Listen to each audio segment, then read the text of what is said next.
All right, y'all. What's going on? It's One Mic So Focused here, brought to you back with another channel.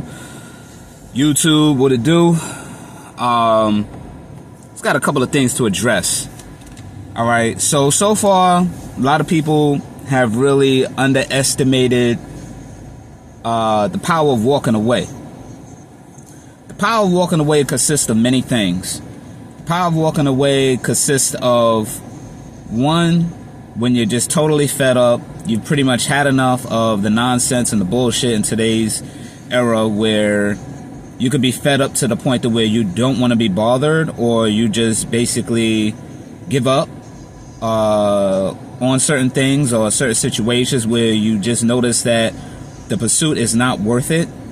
And also you're looking to self-improve, but in order to self-improve, you have to learn when to walk away from things that are basically just a lost cause. One of mine is actually getting along with certain people that are refusing to change, certain people that, you know, don't want to hold any respect on your name, certain people that you've dealt with in the past and you're fed up. You don't want to deal with it anymore. So in order for me to self-improve, the power of walking away and the power of letting go is very powerful. Usually some people will want to argue with you, or would like to debate with you, or try to reason it out, or reason or focus. When you have been reasoning it out and trying to focus on the issue and they refuse to make a change for the difference, for the better, that's when you know it's time to walk away. Now, walking away could mean actually walking away from that person for good. And that is a very, very, I wouldn't say opinionated, but that speaks on volumes of what you're willing to deal with and what you're not willing to deal with.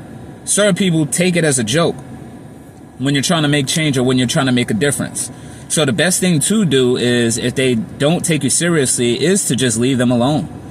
I've dealt with certain relationships in the past where things just didn't work out. And you have to take it into account that, you know, maybe this person's not ready for change, or maybe this person's not willing to change at all. So you, as a growing, inspired individual, have to make a choice. You have to make a decision. This person is not obviously ready. They're stuck in their ways, or, you know, you just can't deal with them anymore. So in a lot of ways, I've taken it upon myself to just basically not to deal with certain people, and it's working out for the better. Sometimes you will see them come back, and, you know, amongst just telling them what you would like to see changed, because it might be affecting you in some sort of way, would be to honestly just leave them, because you would then have no choice. You have to literally show them better than you can tell them, so that way they can have a better understanding that if they don't respect your presence, then they have to respect your absence. And that's a very, very big thing that speaks volumes. If they don't respect your presence, meaning if they don't respect you and your wishes while you're there, then you have to leave. You know, you have to leave. And they have to respect the fact that you're no longer there. You no longer bring that energy. You no longer bring that option to the table of what it is to be a open communicator as well as a team player. Same thing in projects. If you got a project going on and your project is due by a certain timeline, and that business is failing because of the fact that that person doesn't want to play ball, or that they're not willing to be patient for the fruits of their labor as opposed to working hard, and they figure, oh well, it's not moving along fast enough, this thing isn't jumping ship fast enough, and then they leave. Or you say, hey, listen, I'm in it for the long haul and not for the short haul. Fast results aren't good. Okay, fast results usually never last.